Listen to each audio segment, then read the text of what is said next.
In this video, we're gonna talk about gross anatomical features of the stomach. Now, this is the abdominal part of the esophagus, which is intraperitoneum. But the rest of the esophagus, the cervical and thoracic parts of the esophagus, has no peritoneal relation or the peritoneal carriage. It is covered by the connective tissue and it is adhered to the surrounding structures by the connective tissue. And the esophagus passes through the esophageal hiatus of the diaphragm to enter the abdominal cavity. And part of the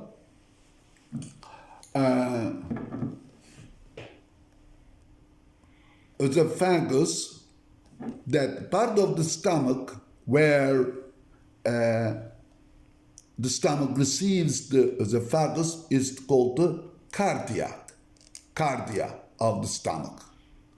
Here there is the cardiac incisor. Now let's open this one.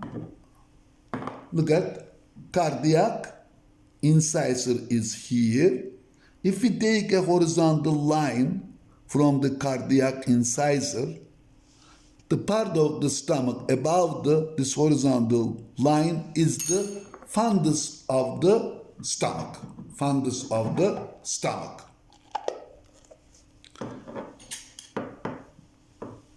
And if we follow the left margin of the esophagus, it becomes the crater curvature of the stomach. This is the crater curvature of the stomach. The right margin of the esophagus becomes the lesser curvature of the stomach. Lesser omentum attaches to the lesser curvature of the stomach. Greater omentum attaches to the greater curvature of the stomach. Greater curvature of the stomach is 45 times longer than the lesser curvature of the stomach. Around the esophagus, anterior to the esophagus, we have the anterior vagal trunk. Posterior to the esophagus, we have the posterior vagal trunk. Anterior vagal trunk is formed by the left vagal nerve, and posterior vagal trunk is formed by the right vagus nerve. And stomach is an intraperitoneal organ, completely covered by peritoneum. Along the lesser curvature of the stomach, we have two arteries. This is the left gastric artery, a branch to the celiac trunk.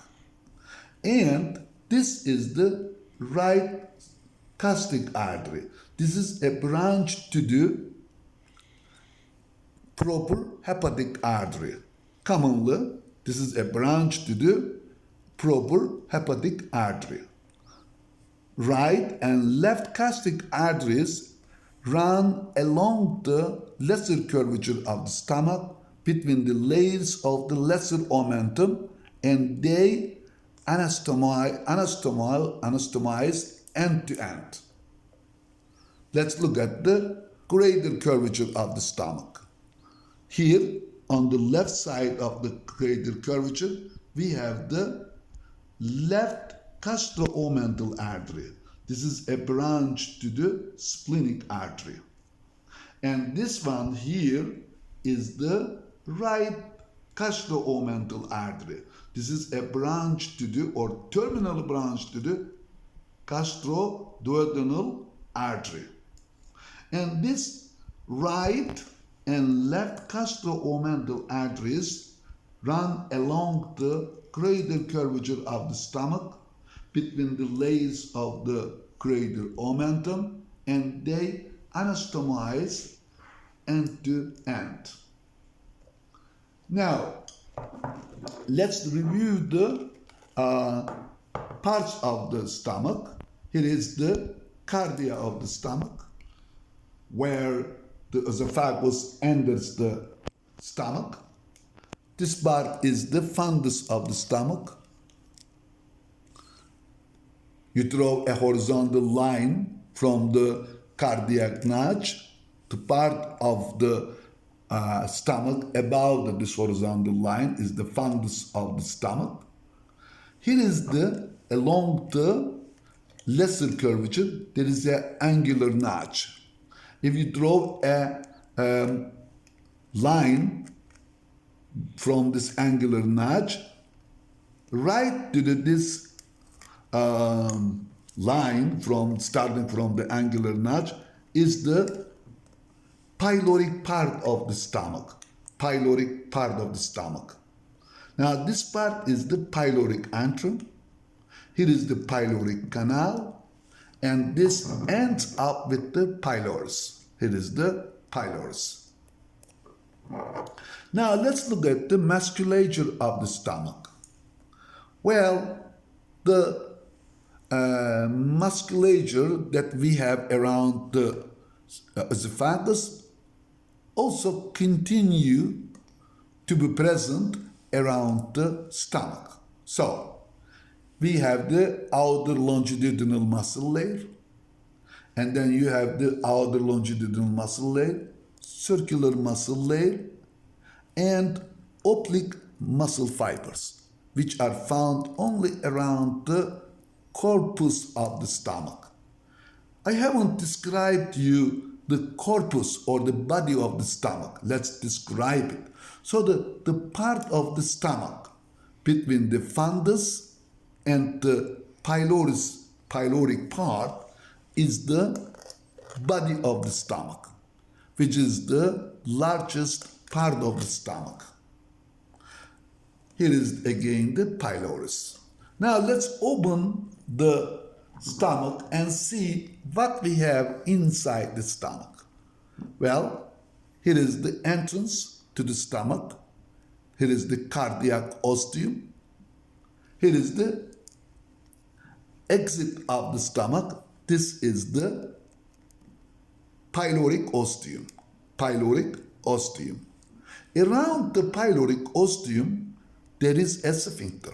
This is called pyloric sphincter, which is formed by the circular muscle layer of the stomach.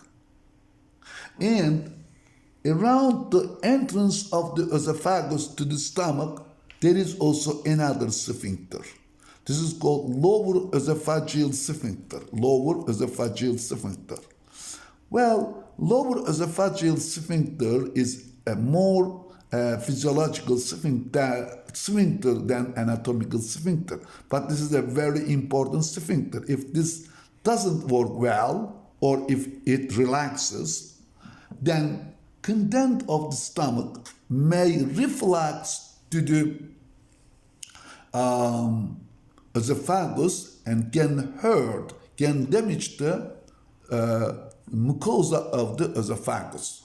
It's called the reflux. Okay, inside the stomach, the musculature of the stomach forms elevations or folds inside the stomach. These are called gastric folds or the ruga. Gastric folds or the ruga. Okay, along the lesser curvature of the stomach, we do not have